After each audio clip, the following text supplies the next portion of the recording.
할렐루야, 반갑습니다. 우리 인사 한번 할까요? 반갑습니다. 참 잘해줬습니다. 네. 온라인으로 함께 하시는 성도님들도 환영합니다. 현장에 나오고 싶지만은 또 우리 단계가 격상이 되어지고 또 본당에 들어오실 수 있는 분들이 또 한계가 있습니다. 온라인으로 함께 하시는 가운데에도 은혜가 충만하기를 소원합니다. 잘 아시겠지만은 우리가 이제 사랑방을 방학하고 나면 7, 8월 동안에는 수요일을 저희들이 찬양 또 기도회로 진행을 하고 있습니다. 그래서 찬양도 뜨겁고 또 기도도 열심히 하는 시간입니다. 찬양만 했으면 좋겠어요. 이런 찬양이 은혜가 되는 날들은요. 그렇죠? 네, 아닌가 봐요.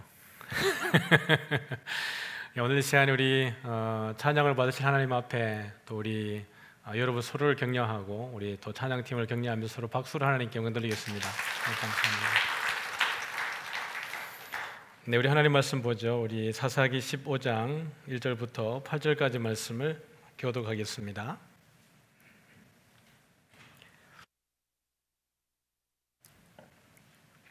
사사기 15장 1절부터 8절까지 말씀을 한 절씩 교독합니다. 제가 1절을 읽겠습니다. 얼마 후 밀 거둘 때에 삼손이 염소 새끼를 가지고 그의 아내에게로 찾아가서 이르되 내가 방에 들어가 내 아내를 보고자 하노라 하니 장인이 들어오지 못하게 하고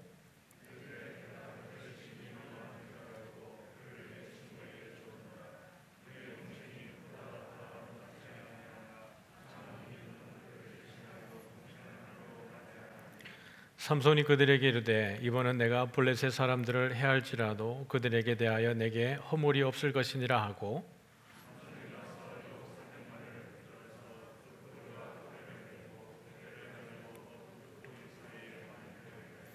회에 불을 붙이고 그것을 블레셋 사람들의 곡식밭으로 몰아들여서 곡식단과 아직 배지 아니한 곡식과 포도원과 감람나무들을 사른지라.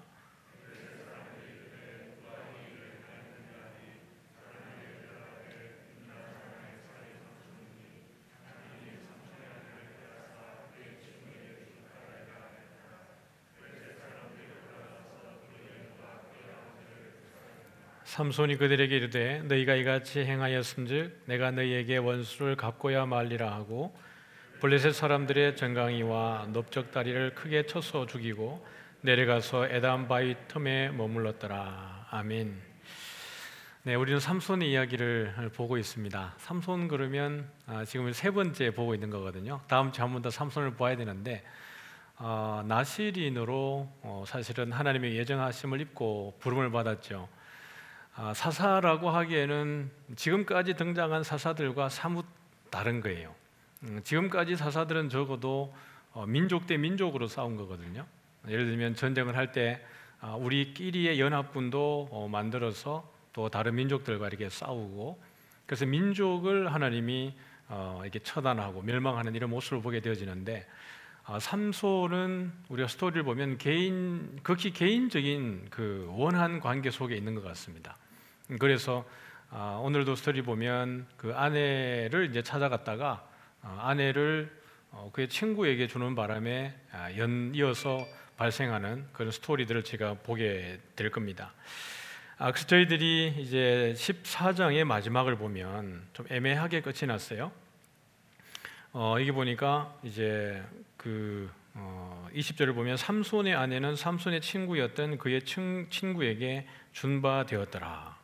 그렇게 하고 끝이 나고 15장이 들어옵니다. 그러고 난 다음에 얼마 후 밀 거둘 때에 삼손이 염소 새끼를 가지고 그의 아내에게로 찾아가서 이제 수수께끼를 풀고 그것 때문에 어떻게 보면 이제 삼손은 블레셋 사람들 아스글론까지 내려가서 거기에 이제 사람들을 처단하고 옷을 30벌씩 주고 그렇게 해서 이제 돌아왔는데 그 사이에 장인이 딸의 아버지가 딸을 삼손의 친구들에게 준 거예요. 근데 그것을 삼손은 모르고 내려간 겁니다. 15장 1절에 보니까 밀 거둘 때에 삼손이 염소 새끼를 가지고 아마 이제 자기 아내를 맞이하러 가기 위해서 빈손으로 가지 않고 이제 선물을 가지고 간 것 같습니다.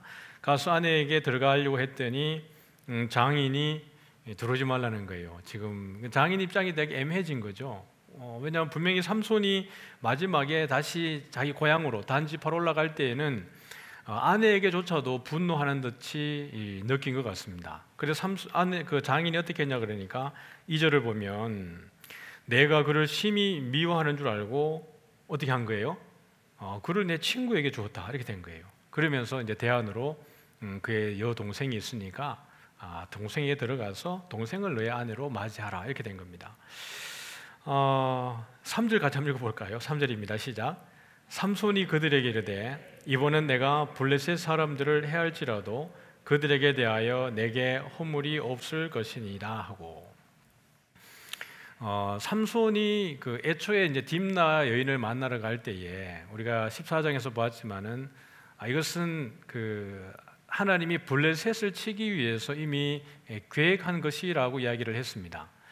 그렇게 했는데 이 과정 속에 수수께끼를 풀고 그 가운데에서 이 친구들이 삼손의 아내를 자꾸 꿰어가지고 답을 알려줄 수 있도록 한 거죠. 그래서 결국엔 그 답이 뭐냐 그러면 답정너, 무슨 질문을 해도 답은 삼손이 나오도록 그렇게 이제 삼손이 질문을 낸 거였는데요.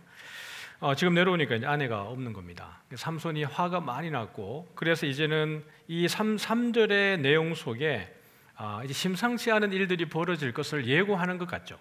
내가 무슨 일을 해도 이것은 이제 나에게 허물이 없고 나에게 죄가 없고 블레셋 너희들이 잘못한 것이다. 하나님은 애초에 여러분 블레셋과 이스라엘이 화평한 것을 원하셨어요? 아니면 원하지 않으셨어요? 네. 하나님은 지금 블레셋과 이스라엘이 화평한 것을 원하지 않습니다. 다시 말하면 적군과 지금 하나님의 백성이 샬롬하는 걸 원하지 않으세요.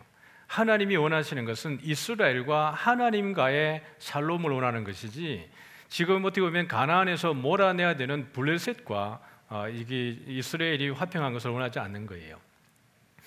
지금 이것은 분명히 딥나에서 일어나고 있는 일인데, 딥나 그 지역에서 그 여인과 그 지역 사람들과 일어나고 있는 일인데, 사사기 기자는 이 부분을 지속적으로 블레셋 사람들이라고 표현을 해주고 있는 겁니다. 그럼 우리는 여기서 조금 이렇게 예측할 수 있는 것이, 딥나 여인을 통해서 일이 일어났는데 그 딥나 지역에 있는 일들을 우리가 14장에도 봤지만 아스글론까지 가려고 그러면 블레셋 지방의 땅이 넓습니다. 아주 넓어요. 근데 한 지역에서 일어나고 있는 일들을 블레셋 전체 일처럼 이 사사기 기자는 우리에게 소개를 하고 있는 거죠. 그러면 삼손도 단 지파의 한 지파에 속하는 사람이지만 이스라엘 전체를 지금 우리에게 보여주고 있는 그림이기도 한 것입니다.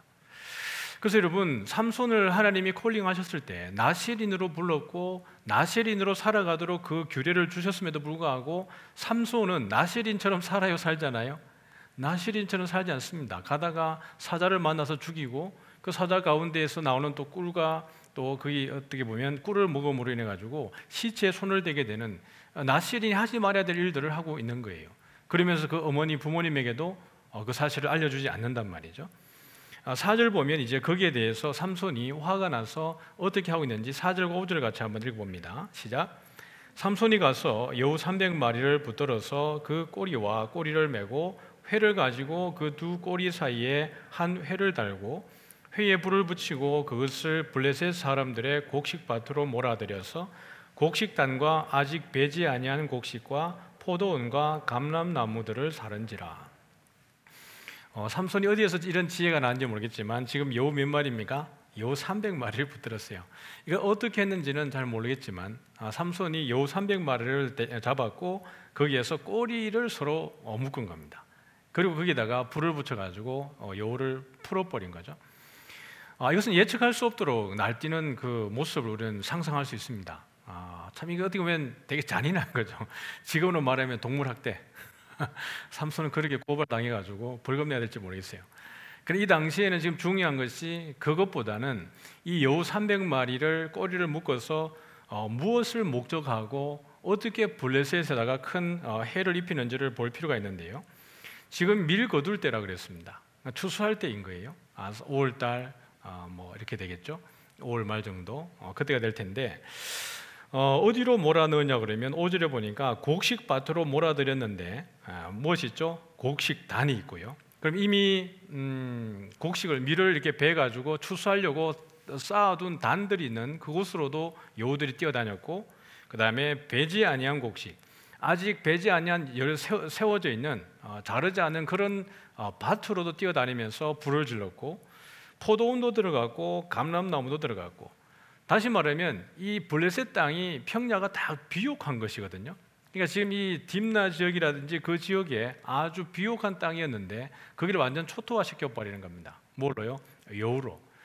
그러니까 삼손은 자기의 어떻게 보면 손을 대지 않고 이 일을 감당하는 것인데요, 이것은 블레셋에 대한 하나님의 심판을 보여주고 있는 겁니다.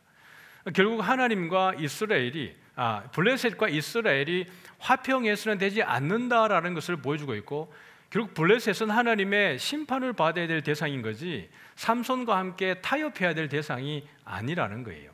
그것을 여기에서 우리에게 보여주고 있는 겁니다. 그러면서 6절을 보면 같이 읽어봅니다. 시작.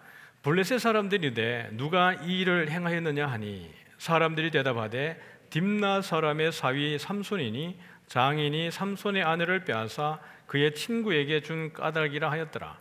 블레셋 사람들이 올라가서 그 여인과 그의 아버지를 불사르니라.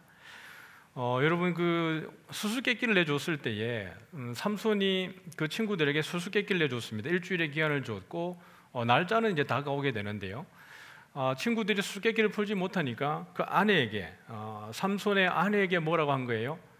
네가 내 남편을 꿰어서, 이거 14장입니다. 14장 15절에 보면 삼손의 아내에게 이르되 너는 내 남편을 꿰어서 그 수수께끼를 우리에게 알려달라 하라.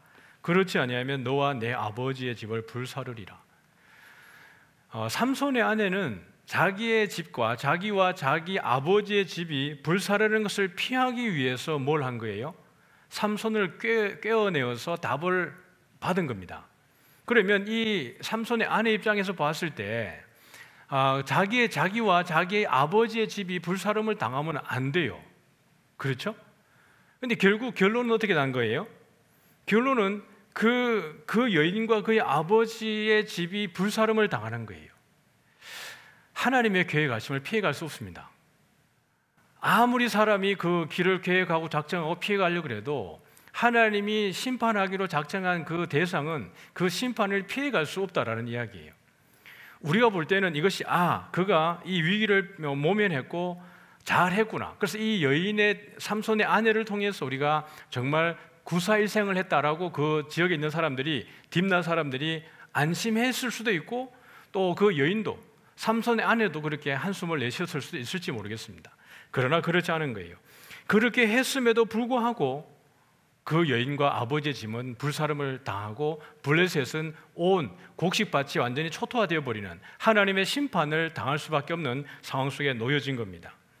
그런데 여러분, 여기에서 14장 15절에 보면 우리가 유심히 봐야 되는 것이, 삼손의 아내에게 이르되 너는 내 남편을 어떻게 하라고 하고 있는 거예요? 꿰어, 이렇게 하고 있습니다. 내 남편을 꿰어서 꼬드겨서 유혹해서 이렇게 라는 얘기입니다. 이것이 하나의 우리가 단서가 되어지는 거죠. 지금 이 결혼이 정상적이지 않고 하나님 보시기에 온전치 않다라는 것을 여기에 보여주고 있는 겁니다. 삼손이 딥나 여인과 결혼하는 것을 하나님이 절대로 기뻐하지 않는다라는 것을 보여주고 있는 거예요. 여러분, 여기 블레셋은 지금 이 세상과 마찬가지인 겁니다. 하나님을 싫어하는 어둠의 주관자가 있는 세상의 가치관과 세상을 우리에게 보여주고 있는 거예요. 그러므로 하나님의 백성이 세상의 가치관, 세상이 추구하는 그런 욕심, 정욕, 이것을 쫓아갈 때에 하나님이 기뻐하지 않는다라는 것을 보여주고 있는 겁니다. 여러분, 여기에서 삼손의 아내가 삼손을 꾀은 것처럼 모압 여인들이 이스라엘 백성들을 광야에서 꾀은 적이 있죠. 그죠? 우리 민수기 25장에 가보면 제가 읽어드립니다. 그들이 시딤에 있을 때, 이스라엘이 시딤에 머물러 있더니 그 백성이 모압 여자들과 음행하기를 시작하니라 그랬어요. 그러면서 그 여자들이 자기 신들에게 제사할 때 이스라엘 백성을 청함해 백성이 먹고 그들의 신들에게 절함으로 이스라엘이 바알 부올에게 가담한지라 여호와께서 이스라엘에게 진노하시니라. 그러니까 하나님의 백성이 하나님의 백성 안에는 하나님과 상관없는, 하나님을 믿지 않는 이들과 화평한 것을 원하지 않는 거예요. 지금 이 시대적 상황 속에 블레셋은 어떤 민족입니까? 가나안에서 쫓겨나야 되는 민족입니다. 그리고 이스라엘이 쫓아내야 됨에도 불구하고 쫓아내지 못한 민족이에요.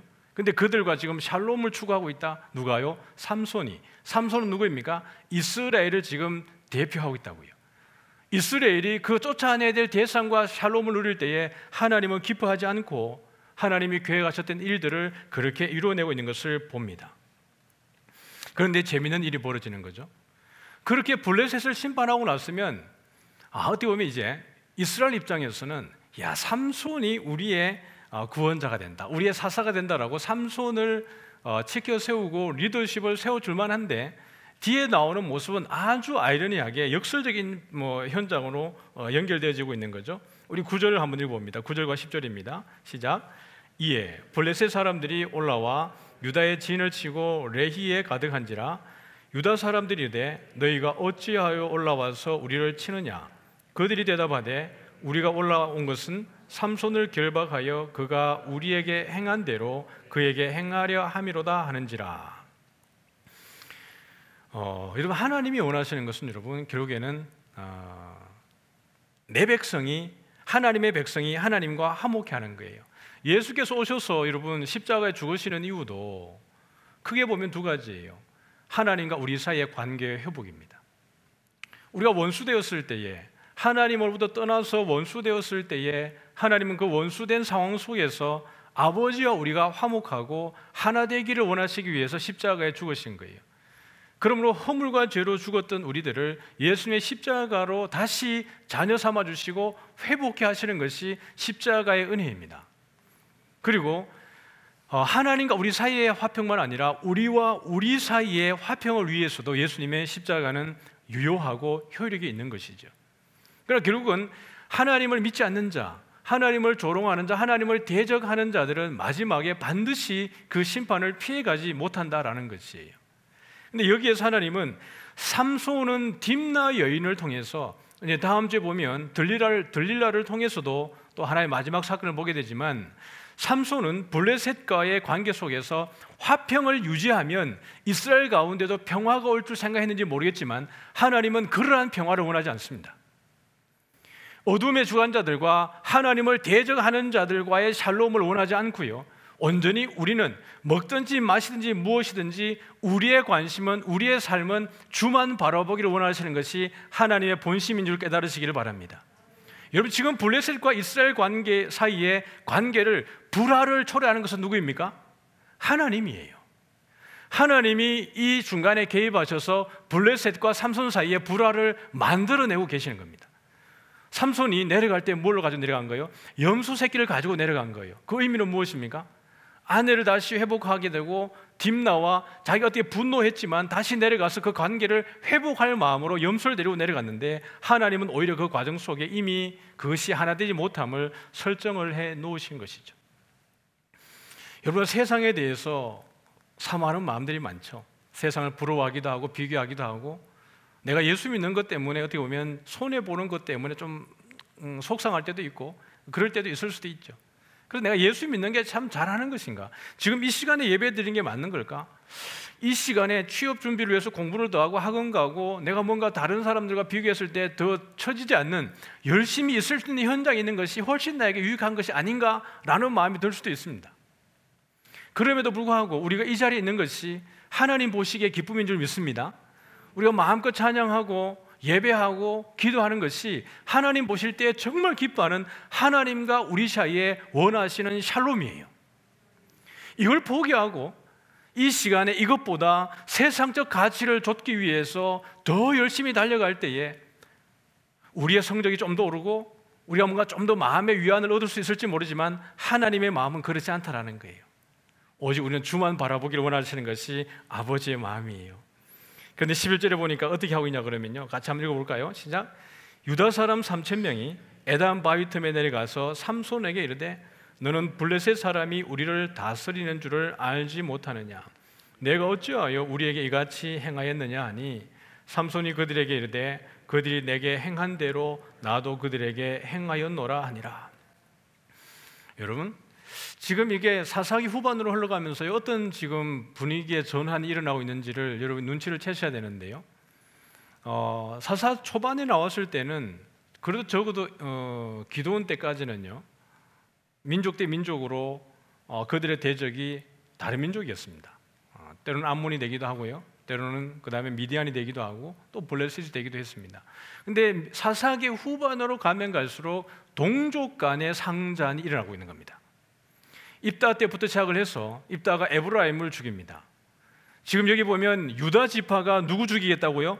삼손을 죽이겠다고 몇 명 데리고 온 거예요? 3,000명을 데리고 온 거예요. 3,000명을 데리고 와서 블레셋에 넘기기 위해서 그들이 온 겁니다. 사사기의 제일 시작은 하나님이 이들이 물을 때에 하나님 누가 먼저 올라가서 싸워야 됩니까? 라고 했을 때 제일 먼저 올라가는 것이 누구였습니까? 유다였습니다. 유다가 올라갈 때 시므온아 너희들도 함께 가자 그래서 사사기의 출발이 여러분 유다로부터 시작을 하고 있습니다. 그런데 지금 유다가 뭘 하고 있냐 그러면 블레셋과 대적에서 싸우도 시원찮을 판에 3,000명을 모아서 지금 그럼 우리가 나가서 블레셋과 싸우자라고 해서 시원찮을 판에 3,000명을 데리고 삼손을 잡으러 온 거예요. 여러분 이후에는 베냐민 지파가 한 지파가 완전히 사라질 뻔합니다.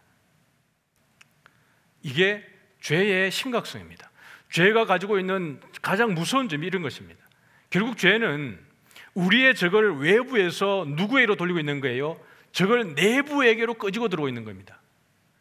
교회가 가장 위험할 때가 언제예요? 내부 분열입니다. 정말 우리가 온 에너지를 전도하고 선교하고 지역을 살리고 그렇게 하는 가운데에 이 코로나의 시기에도 우리가 그렇게 함에도 불구하고 세상은 우리를 싫어하지 않습니까? 한국 교회가 여러분 사회에 미친 영향이 얼마나 대단하겠어요? 사회에 끼친 어떻게 보면 잘못보다 사회에 기여한 공헌이 엄청 많음에도 불구하고 세상은 우리를 싫어합니다. 교회 때문에 코로나는 점점 더 퍼져나가는 것처럼 그렇게 얘기합니다. 요즘에는 교회 때문에 코로나가 확산되는 게 거의 없지 않습니까? 그럼에도 불구하고 그들의 인식은 전혀 나아지지 않습니다. 우리의 적이 죄송합니다. 우리의 적이 외부일 때는 우리가 단합이 일어나는 거예요. 여러분 코로나가 처음에 대구에 그렇게 확산되었을 때 거기에 주범이 누구였습니까? 네, 새천지였잖아요. 신천지였잖아요. 그런데 사람들이 신천지가 그렇게 됐을 때 신천지의 그 어떤 정서를 모르는 사람들은 이제 이것 때문에 신천지가 내부 분열이 일어나겠다고 생각을 했지만요, 그렇게 될까요? 아닙니다. 여러분 더 단합되어집니다. 외부에서 자기들을 공격할 때 자기들은 더 단합해야 된다고 생각을 하는 겁니다. 더 집결하고 더 단단해지는 거예요. 그것은 그들이 초대교회 때에 기독교가 박해를 받았던 것처럼 그들이 이 시대에 박해를 받는 것은 그들이 진리를 선포하기 때문에 당연한 이치라고 생각을 하는 겁니다. 우리의 적이 외부에 있을 때는 단합합니다. 우리도 마찬가지예요. 우리가 지금 세상이 우리를 싫어할 때 더욱더 모여서 기도하고 우리가 진리라고 더 힘을 합칩니다. 그러나 가장 위험한 것은 내부적인 분열이에요. 사람들 간의 갈등, 어떤 일을 진행하는 가운데에 어떤 서로 간의 분열, 이런 것들이 일어나서 내부적으로 분열하고 화평을 깨어버리는 겁니다. 이게 죄의 무서움이에요. 절대로는 이런 일들을 그만 내버려 둬서 안 될 줄 믿습니다. 이런 일들이 생겨질 때 교회는 하나가 되어서 우리 안에 갈라지는, 하나님이 정말 싫어하는 것들을 우리는 밀어내고 하나님의 샬롬을 우리 교회 공동체가 누려야 될 줄 믿습니다. 그런데 오늘 유다는 이 삼손을 잡겠다고 쫓아온 거예요. 이것은 여러분 기드온의 고백과 너무나 상반됩니다. 기드온이 뭐라 그랬냐 그러면 사람들이 그 기드온을 통해서 자기를 다스려 달라고 했을 때 기드온이 뭐라 그래요? 기드온이 그들에게 이르되 내가 너희를 다스리지 아니하겠고 나의 아들도 너희를 다스리지 아니할 것이요 여호와께서 너희를 다스리시리라. 근데 유다 사람이 지금 뭐라고 한 겁니까? 너는 블레셋 사람이 우리를 다스리는 줄을 알지 못하느냐. 지금 우리의 통치자가 누구라고 이야기하고 있는 거예요? 블레셋이라고 말하고 있는 거예요. 그러니까 사사기 후반주로 하반 뒤로 가면 뭐라 그러죠? 이스라엘에 왕이 없으므로 사람들이 각기 자기의 소견에 옳은 대로 행했다고 이야기를 하는 겁니다. 우리의 통치자는 하나님인데, 우리의 통치자는 주님인데, 예수님인데 우리의 통치자가 세상이라는 거예요. 세상이 훨씬 더 영향력이 있는 것처럼 우리는 인식을 하고 있습니다. 하나님이 보이지 않음에도 불구하고 살아계시지만 그 살아계신 하나님보다 보이는 세상을 더 두려워하는 것이 요즘에 어떻게 보면 트렌드 아닙니까? 유다가 그런 이야기를 하는 거예요. 누가 먼저 올라갈까요? 그럴 때 하나님이 유다 내가 먼저 올라가라 그랬을 때 유다가 뭐라고 했습니까? 아멘, 내가 먼저 올라가겠습니다. 그러면서 가장 먼저 올라갔던 유다가 지금 하는 이야기가 우리를 다스리는 자가 블레셋인 줄 내가 몰랐느냐, 그런데 내가 가서 어떻게 블레셋을 이렇게 쑥대밭을 만들어서 우리 민족을 곤란하게 만들었냐라고 이야기하는 것이 지금 유다예요. 우리 12절 한번 읽어봅니다. 시작.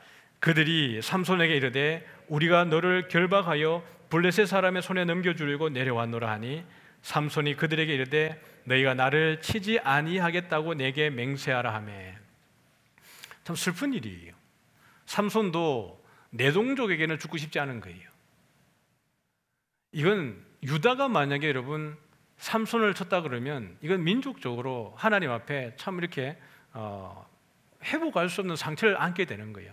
삼손도 이걸 알고 있고 이것이 자기가 얼마나 수치가 되는지도 삼손은 알고 있는 거죠. 차라리 나를 블레셋에다가 넘겨달라 그러고 그랬더니 세 밧줄로 13절 하반절에 가보면 세 밧줄 둘로 결박하고 바위 틈에서 끌어내었다. 굳이 여기다가 세 밧줄이라고 말하는 것은 싱싱한 밧줄이에요. 아주 싱싱한, 끊어지지 않는. 그러므로 단단히 결박했다는 거예요. 삼손이 어떻게 보면 풀어질 수 없는 상황 속에 있다라는 것을 전제하기 위해서 굳이 세 밧줄이라고 표현해 주는 겁니다. 그런데 14절 가보니까 어떻게 됩니까? 같이 읽어볼까요? 시작.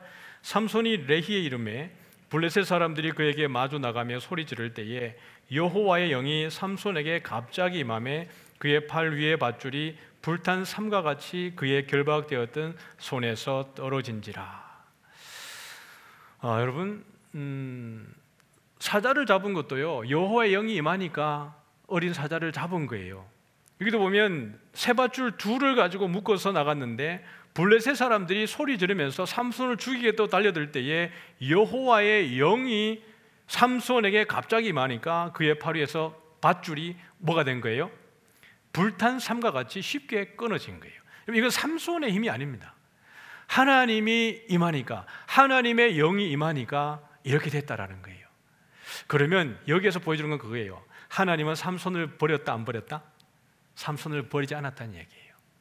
하나님 끝까지 그 택한 백성을 지키고 보호하고 있고 하나님이 삼손을 불렀던 그 목적을 하나님은 이루시고 하나님의 열심이 여전히 남아있음을 보여주고 있습니다.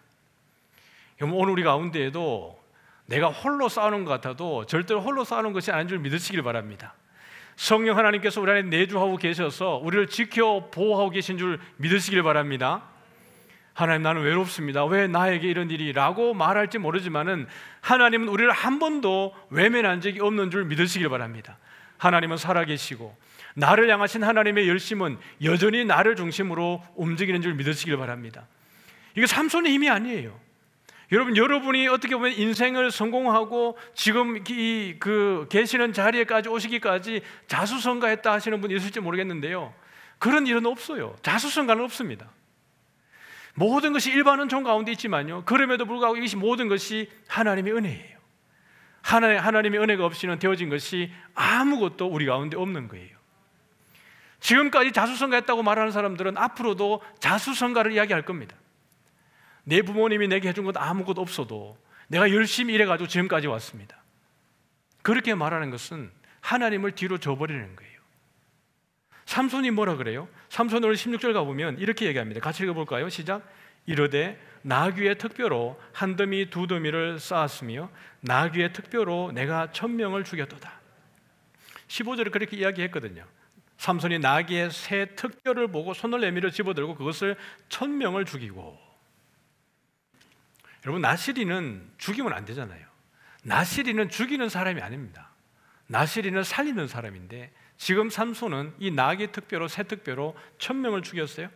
그런데 분명히 우리는 이 앞에서 보기를 누가 삼손에게 강하게 임재하신 겁니까? 여호와의 영이 삼손에게 강하게 급하게 임하신 거예요. 근데 삼손은 16절에 뭐라고 이야기하냐 그러면 나귀의 특뼈로 한 더미 두 더미를 쌓았으며 나귀의 특뼈로 누가 죽였다는 거예요? 내가 1000명을 죽였다. 여러분, 삼손의 스토리에 하나님이 어디 있습니까? 삼손의 1인칭 신점에서 봤을 때 삼손의 1인称시점에서 봤을 때 도대체 하나님은 어디가 계신 겁니까? 하나님이 그를 예정하고 하나님이 나시린 삼았는데 그에게 하나님은 도대체 어디 있는 거예요? 여기에서 하나님의 여호와의 영이 임해서 그렇게 나귀 특별로 1000명을 죽였는데도 불구하고 그는 고백하기를 내가 죽였다라는 거예요. 여러분, 이것은 드보라의 고백과 너무 여러분 상반되는 거 아십니까? 기도원도 말하기를 우리를 다스리는 것은 블레셋이 아니라 하나님이라고 말했는데요, 내가 너희를 다스리지 않고 하나님이 너희를 다스리라고 했는데, 삼손 유다 사람들은 말하기를 블레셋이 다스린다 말하고 있고, 지금 삼손은 말하기를 내가 1000명을 죽였다고 말하고 있는데 드보라는 그렇게 말하지 않아요. 드보라의 노래에 가보면 이렇게 얘기합니다. 이스라엘의 영솔자들이 영솔하였고 백성이 즐거이 헌신하였으니 여호와를 찬송하라. 하나님을 찬송하는 것이 가장 먼저 나옵니다. 이 전쟁이 누구로부터 기인된 것이 아니라 누구로 인하여 이긴 것이냐 그러면 하나님으로부터 이긴 것이기 때문에 여호와를 찬송하라가 가장 먼저 나옵니다. 너희 왕들아 들으라, 통치자들아 귀를 기울이라. 나 곧 내가 여호와를 노래할 것이요 이스라엘의 하나님 여호와를 찬송하리로다 그랬어요. 삼손에게 여호와를 향한 찬송이 있습니까? 여호와여, 주께서 세일에서부터 나오시고 에돔들에서부터 진행하실 때에 땅이 진동하고 하늘이 물을 내리고 구름도 물을 내렸나이다. 산들이 여호와 앞에서 진동하니 저 신의 산도 이스라엘의 하나님 여호와 앞에서 진동하였도다. 여러분, 시스라를 죽였던 그 10,000명이 내려가서 시스라의 철병거 900대를 이길 때에 그 여러분 전쟁이 전투력이 비교가 되겠습니까? 전투력이 비교가 되지 않습니다. 드보라는 이 전쟁은 누구의 전쟁이라고 고백한 거예요? 여호와의 전쟁이라고 고백한 것입니다. 그러므로 찬송 받으실 이도 여호와라고 이야기하고 있는 거예요. 삼손은 내가 죽였다, 내가 이 나귀 특배로 한 더미 두 더미를 쌓았더니 내가 1000명을 죽였다, 이렇게 얘기합니다.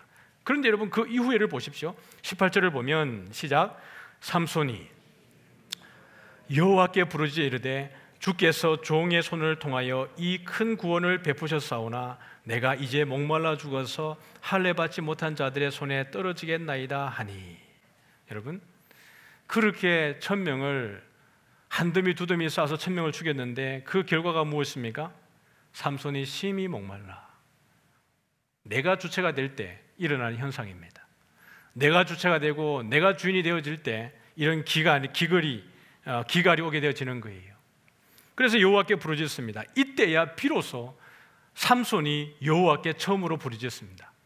여호와여, 주께서 종의 손을 통하여 이 큰 구원을 베푸셨사오니 내가 이제 목말라 죽어서 할례 받지 못한 자들의 손에 떨어지겠나이다 하니. 19절입니다. 시작. 하나님이 레히에서 한 우묵한 곳을 터뜨리시니 거기서 물이 솟아나오는지라 삼손이 그것을 마시고 정신이 회복되어 소생하니 그러므로 그 샘 이름을 엔학고레라 불렀으며 그 샘이 오늘까지 레히에 있더라. 말씀을 정리하죠. 여러분, 하나님은 삼손을 버리지 않습니다. 이 구원이 우리의 어떠함과 상관없이 하나님으로 인해서 되어지는 줄 믿으시길 바랍니다. 우리는 하나님의 도구이고 하나님의 통로입니다. 애초에 우리는 처음에 삼손을 시작할 때에 삼손이 완벽하지 못한, 하나님은 삼손을 나시린으로 세웠지만 삼손은 전혀 나시린답지 않다는 것을 우리는 전제하고 출발했습니다. 그것은 바로 우리의 모습이라고 말씀을 드렸어요. 하나님 우리를 성도로, 거룩한 백성이라고 성도로 불렀지만 우리의 삶의 현실을 보면 전혀 성도답지 못한 삶을 살아가는 것이 우리의 현실입니다. 그렇다고 해서 하나님이 우리를 버린 게 아니고요, 하나님이 삼손을 버리지 않고 삼손을 통해서, 삼손은 자기의 개인적 욕망으로 블레셋과의 관계 속에 불협화음을 낼지 모르지만 하나님은 그것조차도 사용하셔서 뭘 하고 있는 거예요? 원수를 진멸하고 누구를 바라봐야 되는지에 대한 그것을 사사기 기자를 통해서 우리에게 가르쳐주고 있는 겁니다. 원수와 적과 샬롬하지 말라는 거예요. 여러분, 우리가 계시록을 이제 우리 앞으로 8월달부터 보겠지만은요, 계시록에서 가장 큰 키워드는 뭐냐 그러면, 계시록에 한 번도 등장하지 않지만 계시록의 가장 밑에 저변에 깔려있는 키워드는 뭐냐 그러면 타협입니다. 타협하지 말라는 거예요. 세상과 타협하지 말라는 것이 계시록의 가장 저변에 깔려있는 키워드입니다. 그러나 그것은 한 번도 계시록 수면 위에 떠오르지 않습니다. 타협하면 그들이 부유하게 살 수 있고 그들의 권세를 누릴 수 있고 그들이 자유롭게 살 수 있습니다. 그러나 타협하는 것은 하나님과 원수되는 거예요. 그 계시록을 살아가던 당시에 타협하는 것은 우상과 샬롬하는 겁니다. 그냥 볼 때에는 우리가 합리화하기엔 좋죠. 내가 저들의 그 풍속을 따라주고 바울이 말했던 것처럼 유대인에게는 유대인같이, 또 할례받은 자에게는 할례받은 자같이, 할례받지 않은 사람들이 할례받지 않은 자들같이 모든 사람에게, 여러 사람에게 여러 모양이 되어지는 것은 어찌하든지 그 사람을 구원코자 함이라고 했던 바울의 말을 잘 사용해서 합리화할 수 있을지 모르겠습니다. 그러나 계시록은 아주 냉철하게 이야기합니다. 그것이 아니라고. 그 컨셉은 완전히 다른 환경이라고 말을 해주고 있는 거예요. 지금 삼손은 블레셋과 샬롬을 해야 되는 상황이 아니고 블레셋과 싸워서 블레셋을 물리쳐야 되는 상황입니다. 앞에서 드보라가 그랬던 것처럼, 기도원이 그랬던 것처럼 여러 연합군을 모아서 블레셋을 징벌하고 내몰아야 되는 상황임에도 불구하고 그들과 친구가 되려고 하는 거예요. 물론 여러분, 지금 우리 상황은 다른 거죠. 지금 우리가 세상을 대해서 등질 수 있습니까? 아니에요. 지금 이 시대적 상황을 읽어내야 되는 거예요. 지금 이 시대적 상황은 그들과의 샬롬이 아니라 그들을 몰아내야 되는 겁니다. 이것은 이미 아브라함을 하나님 불렀을 때 이미 예언하셨던 말씀에 대한 성취였던 겁니다. 지금은 우리가 세상으로 나가서 그들의 친구가 되어주고 복음을 증거해야 되는 거예요. 그러나 여전히 동일한 메시지는 세상과 타협, 세상의 방식과 타협하지 말라는 거예요. 세상을 불쌍히 여기고 그들의 복음을 증거하고 그리스도에게 인도하는 것은 여전하지만 그들의 방식을 그대로 쫓아가서 우리가 그들과 타협하는 것을 하나님이 원하지 않습니다. 그러면서 오늘 삼손이 그렇게 목말라 죽으려고 할 때, 부르짖을 때 하나님이 삼손을 외면하냐 그러면 그렇지 않아요.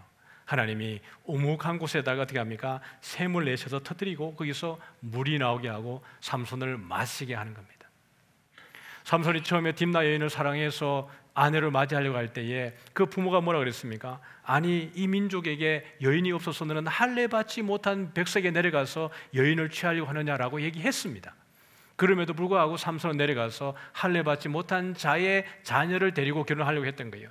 근데 지금 여기 고백이 무엇입니까? 삼손이 할례받지 못한 자들의 손에 떨어지겠나이다. 하나님이 원하지 않는 거예요. 할례받지 않는 자와의 연합을 원하지 않는 겁니다. 그럼에도 불구하고 하나님은 다시 삼손에게 생명의 생수를 주는 거예요. 여러분, 에나골에 부르짖는 자의 샘입니다. 부르짖는 자에게 하나님이 늘 응답하시고 생명을 허락하신 줄을 믿으시기를 바랍니다. 내가 주는 물을 마시는 자는 영원히 목마르지 아니하리니 내가 주는 물은 그 속에서 영원하도록 영생하도록 솟아나는 샘물이 되리라. 사마리아 여인에게 야곱의 우물, 그 천년이 지나간 그 긴 세월 동안에 야곱의 우물을 바라보면서 그 여인들이 우리 조상이 준 우물이라고 그렇게 자랑할 때, 내가 여기서 나는 물을 먹어도 목마르지 않느냐, 그러나 내가 주는 물을 먹는 자는 영원히 목마르지 않을 것이다 라고 이야기를 하고 있는 겁니다. 오늘 삼손이 하나님 앞에 바로 서지 못한 것 같아 보여도 하나님은 그 삼손을 한 번도 외면하신 적이 없습니다. 그러한 삼손을 통해서 하나님은 하나님의 일을 여전히 진행하고 계신 것이지요. 사랑하는 성도 여러분, 오늘도 우리가 하나님 앞에 잘못하고 실수한 것이 얼마나 많습니까? 우리는 하나님 앞에 면목 없이, 하나님, 내가 주님 앞에 설 면목도 없고 오늘도 죄를 짓다가 여기 왔습니다라고 말할지 모르지만 하나님은 그런 마음을 갖고 있는 우리를 너무나 사랑하십니다. 여전히 우리를 통해서 일하시고 우리를 하나님이 버리신 적이 한 번도 없으시다라는 거예요. 오늘도 우리 하나님 앞에 부르짖을 때에 주님은 우리의 신음에 귀를 기울이시고 우리의 기도 가운데 응답하시는 줄 믿으시기를 바랍니다. 우리가 마지막에 기도했던 것처럼 우리가 기도하는 것보다 하나님이 더 이루시고 더 풍성히 응답하시는 분인 줄 믿으시기를 소원합니다.